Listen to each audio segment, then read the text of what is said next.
One one funny thing that I noticed about it is last week Bruiser or Darwin, whichever you prefer, bro.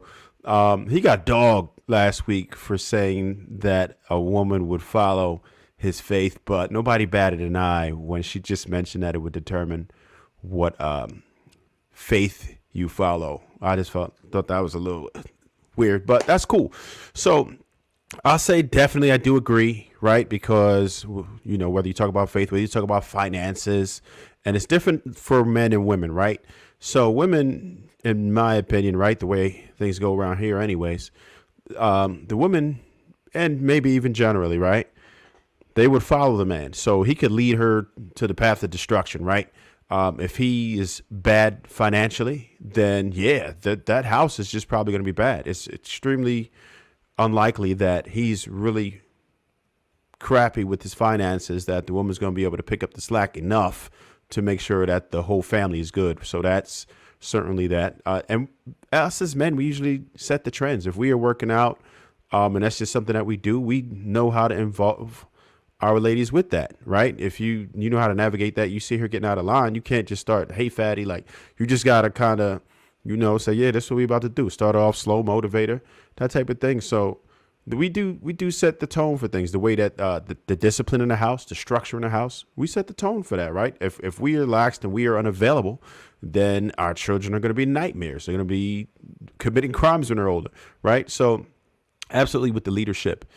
And as far as a man, if he marries the wrong woman, absolutely. Like Marcus referred to, chasing for tail, if that's the reason that you chose, you're going to be doomed because there's going to be a lot of things that are wrong. If she led with that and she led with sex in particular, then and caught you in her web, then yeah, you're going to be susceptible to a lot of things, right? She's going to disrespect you, and you already know what happens when a woman doesn't respect you. She's just going to do whatever she want to do, and she's going to lose attraction to you immediately, right?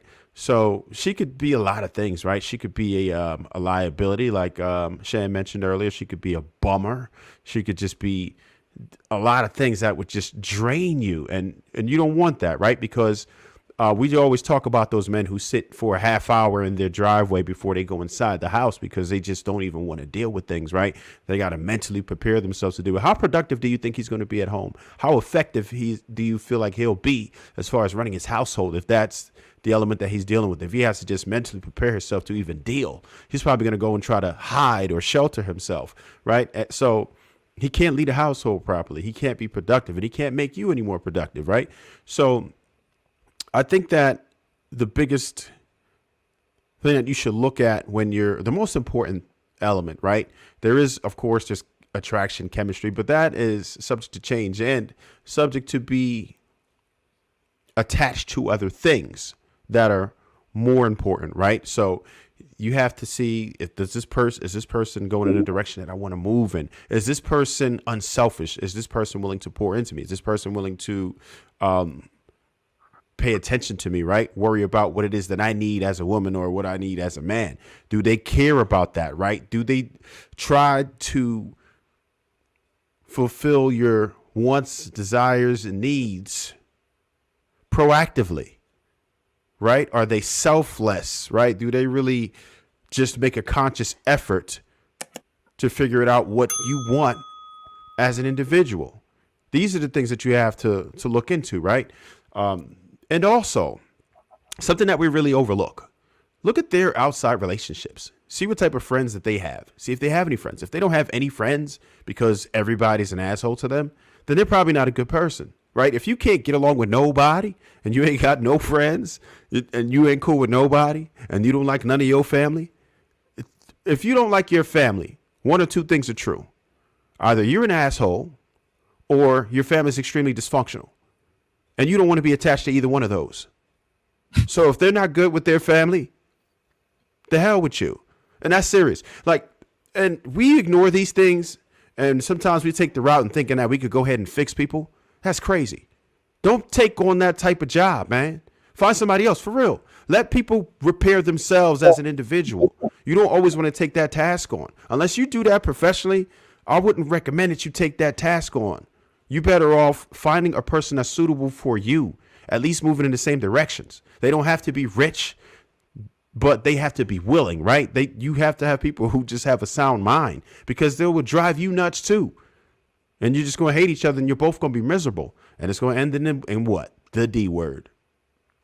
Divorce. That's what you're going to get. And not the one women like. Yeah. No Diddy. Divorce. So I'll land the plane there, man. Well, I will say this. There's no such thing as a life partner. You know what I'm saying? So choosing a life partner doesn't make any sense to me. It's choosing a husband or choosing a wife. And what you're choosing is, when you choose a man, you're choosing a man who's going to be able to maintain being a leader and keeping his word. When you're choosing a wife, you're choosing a woman who's going to be able to maintain being cooperative and submissive. Anything other than that is mediocre. It don't even make sense. There's no blueprint for a life partner. There's no blueprint for a life partner. It's what you choose to do as an individual within a relationship that keeps the marriage going. If you decide you don't want to cooperate with this man, or you decide you don't want to be a leader in the relationship, then the marriage is going to fail. I don't give a damn how attractive you are or how much weight you gain. There's men and women that thrive, and they'll tell you that they're not as attractive to this person as they was when they first met him, but they're down for the marriage, and they're gonna keep their word and keep their vows, and that's what marriage is all about. Not all these other things, this fantasy dream thing, these things that come with it. A lot of this stuff, it doesn't age well. You get what I'm saying? You got to be devoted to the overall blessing of being with this woman and being with this man, the overall blessing that God gave us, holy matrimony, to be together as a family, a nuclear family, and building a community together. You know what I'm saying? You just got to be devoted to that. A lot of the things that you're trying to get married for is going to run its course. It's inevitable. So you as a man got to be like, okay, look, no matter what, I'm going to be down for my woman, and I'm going to just stay here. I know she's going to go through postpartum. I know she's going to go through emotional changes. I know her body going to change. Her emotions going to change. The things she like is going to change the older you get. You got to just be willing to look at marriage like that, man. Because a lot of things are going to change, man. You can be married for 10 years, 15 years. It's not going to be the same way when you was coming in. And I think if more people realize that and understand that, then they'll stay longer. But I think we're getting into the marriage like, okay, look, you need to maintain this fitness and all this other stuff and staying. Man, people get hurt at work. People go into anxiety. People lose family members and go into depression, and it affect their body, the mood swings, all these other things. You got to be willing to deal with that stuff when it comes. And these are the things that we don't take in consideration for when we get married. And I think we're downplaying the power of marriage. It's really a sacrifice, man.